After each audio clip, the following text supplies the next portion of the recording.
दुल्हन को वरने के लिए।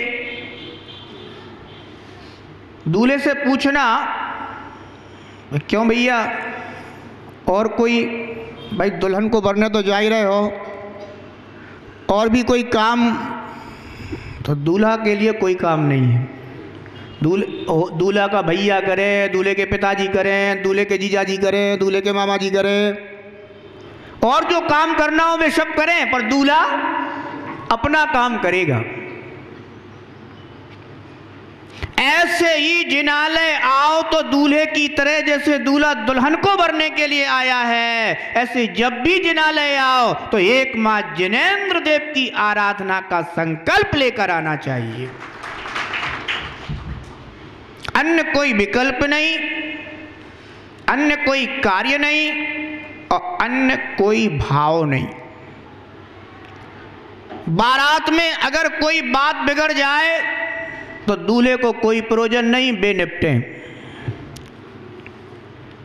ऐसे जब भी आप जिनालय में भगवान की वंदना आराधना करने आओ, कहीं कोई बात बिगड़ जाए, दुनिया जाने, हमें तो प्रभु की आराधना से प्रयोजन। यद्यपि जिनालय और तीर्थ पवित्र स्थान होते हैं, और इन पवित्र स्थानों में सिर्फ पवित्रता का ही कार्य, जो हमारी आत्मा को पवित्र करे, वह कार्य किया जाता है।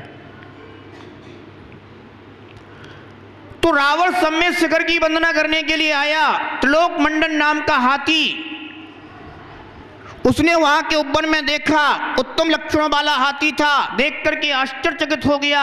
हम जैसे तीन खंड के अधिपति के पास सब प्रकार का वैभव है, पर ऐसा उत्तम लक्षण वाला हाथी नहीं, इसे मैं बस में करूंगा।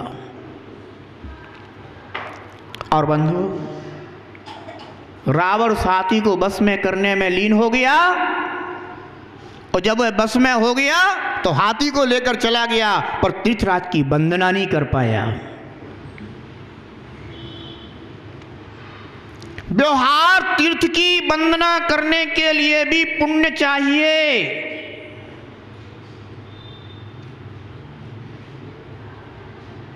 ध्यान रखना, आप विचार करना। जब भी व्यवहार तीर्थ की भी वंदना करने जाओ तो कम से कम अशुद्ध और अपवित्र वस्तुओं के सेवन का त्याग जरूर कर देना।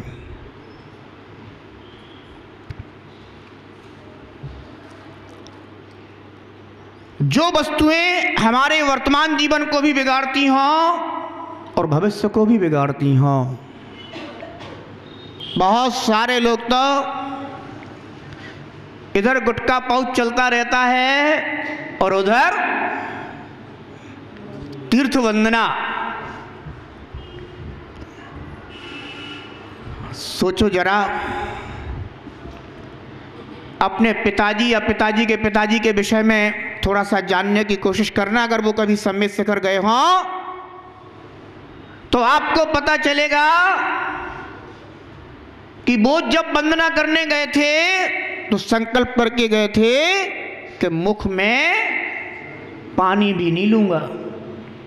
इतनी भावना, इतनी विनय उस तीर्थ की। आज के समय में क्या भाव रहते हैं आपके? बोतल तो साथ ही रहती है।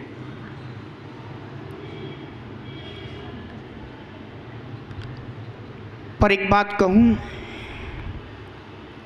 ऐसे ऐसे महापुरुष जिनके नियम रहे, और ऐसी ऐसी महासतियां जिनके नियम थे, पर जो नियम में दृढ़ थे, वो दृढ़ता चाहिए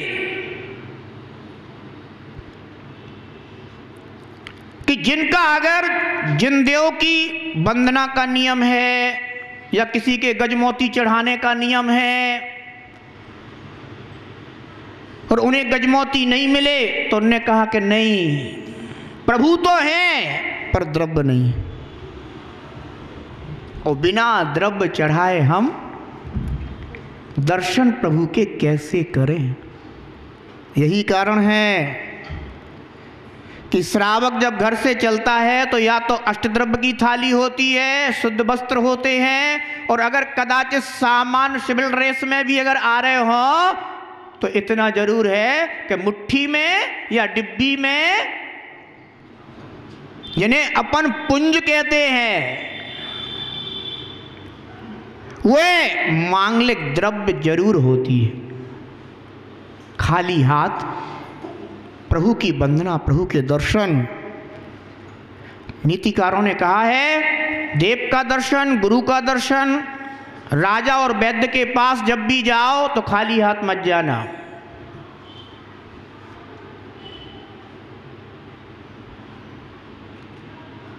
ध्यान रखना, ये व्यवहार तीर्थ भी निकट भव्य जीवों को प्राप्त होते हैं।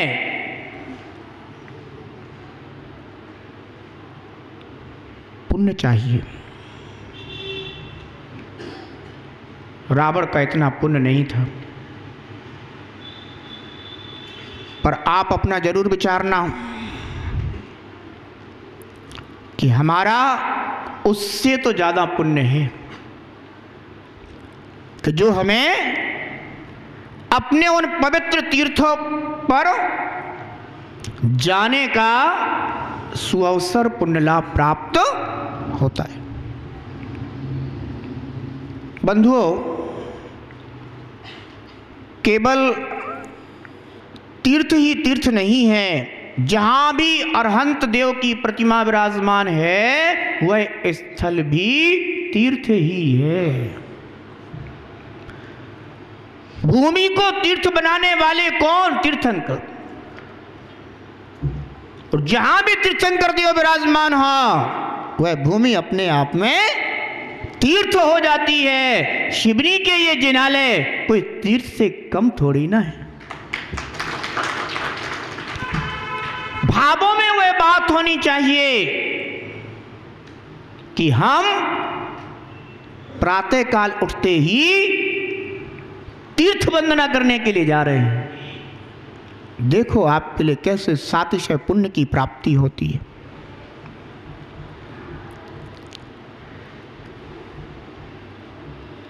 तीर्थ में, देवालय में जिन देव हैं व्यवहार से, ये जिन बिंब भी हमारे सम्यक दर्शन में निमित्त हैं, कारण हैं, परंतु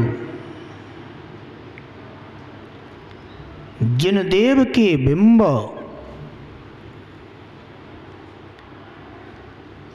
यथाख्यात चारित्र की प्राप्ति में कारण नहीं है, ध्यान रखना। जिन देव के बिंब सम्यक दर्शन की प्राप्ति में कारण बताए गए हैं, सौधर्मादि इंद्र हैं। 20 तीर्थंकर विदेश क्षेत्र में विराजमान है। सब जगह सौधर्म इंद्र है, क्योंकि सब तीर्थंकरों की व्यवस्था सौधर्म इंद्र के हाथ में होती है। साक्षात तीर्थंकर के समो शरण में बैठा हुआ इंद्र भी नंदीश्वर दीपों की आराधना करने जाता है। वे अकृत्रिम चैत्यालय।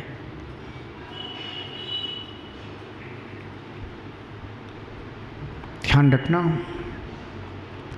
जिन्होंने आज जिनालय में बैठ करके तीर्थंकर देव की सच्ची आराधना की है, ऐसे भव्य जीव ही एक दिन तीर्थंकर के समोशरण में बैठ करके साक्षात तीर्थंकर की आराधना करने का सौभाग्य पाते हैं। ऐसा सातिशय पुण्य तीर्थंकर देव की वंदना से होता है, जिन देव की वंदना से होता है। तो मैंने कहा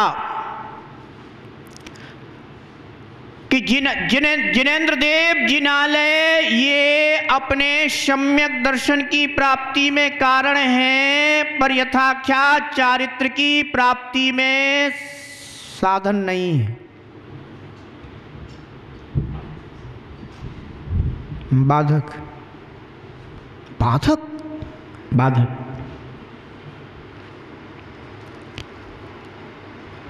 मुनिराज के पिछी कमंडल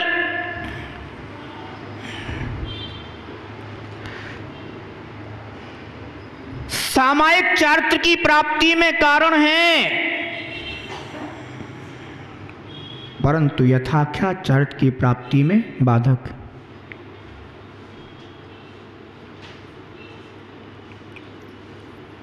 ध्यान रखना। फिर यथाख्यात चारित्र की प्राप्ति कैसे हो?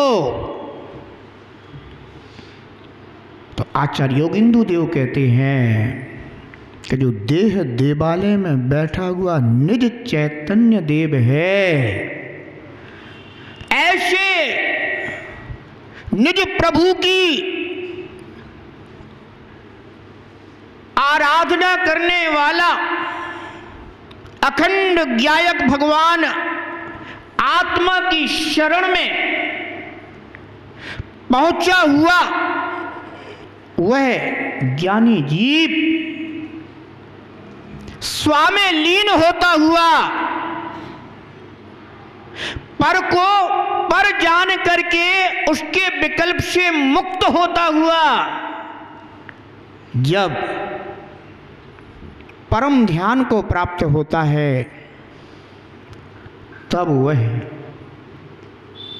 सातवें गुण स्थान से ऊपर की यात्रा करता है। ध्यान रखना।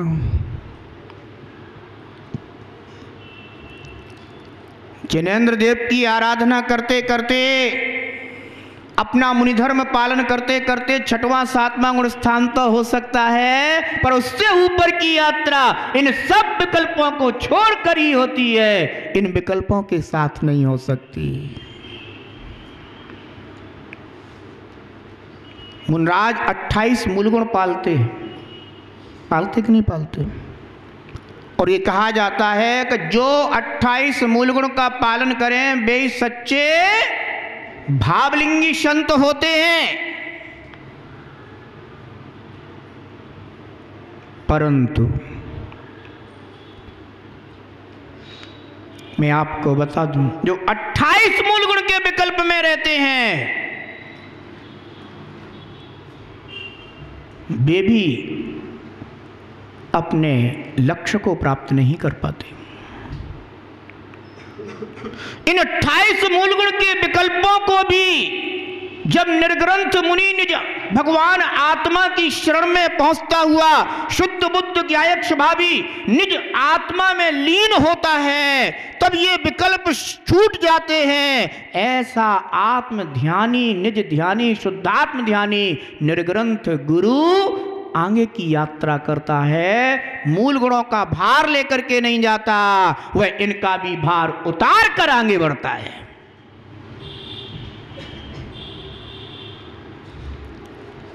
यही कारण है कि आचार्य भगवान कह रहे हैं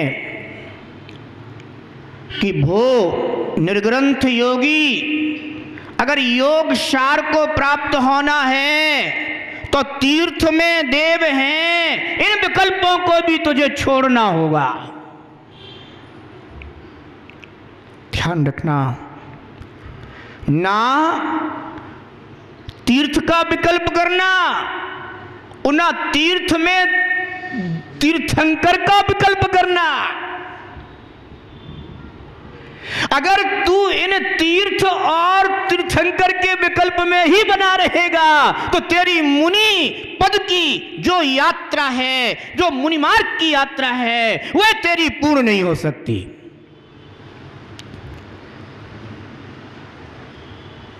अभी तो तू अटक गया है। जो जिस मार्ग पर तू आगे बढ़ा था उस मार्ग पर तू अटक गया है, रुक गया है। ध्यान रखना।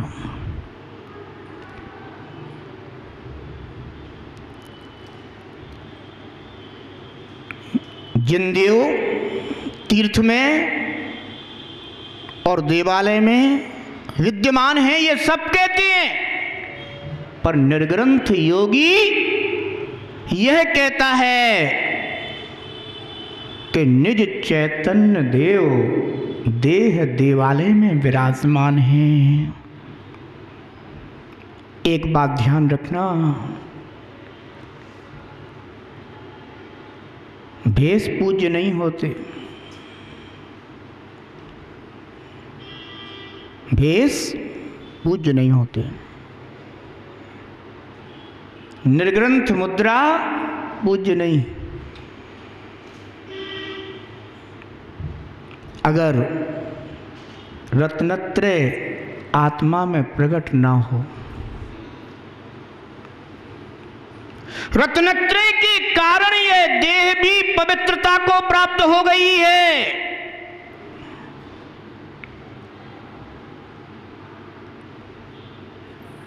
एक घंटे पहले जिनसे हाथ मिलाकर बात करते थे, एक घंटे बाद जैसे उनकी निर्ग्रंथ दीक्षा हो गई तो उनके चरणों में सर झुकाकर बात करते हैं। पवित्रता आ गई। शरीर तो वही है ना, फिर शरीर में पवित्रता कहां से आ गई? क्योंकि उनकी आत्मा में रत्नत्रय धर्म प्रकट हो गया। रत्नत्रय के कारण यह शरीर भी कैसा हो गया? पूज्यता को प्राप्त हो गया। ध्यान रखना,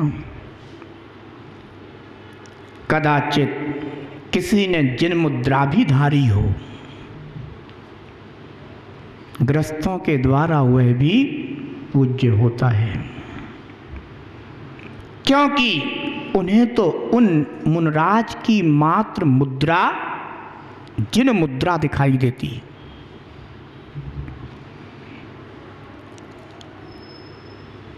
देह भी देवालय बन जाता है। बंधुओं, सिवनी के उन पुण्यात्माओं ने देवालय बनवाए हैं। तुम जैसे पुण्यात्मा कोई तो ऐसे हो जो देह को देवालय बना दें।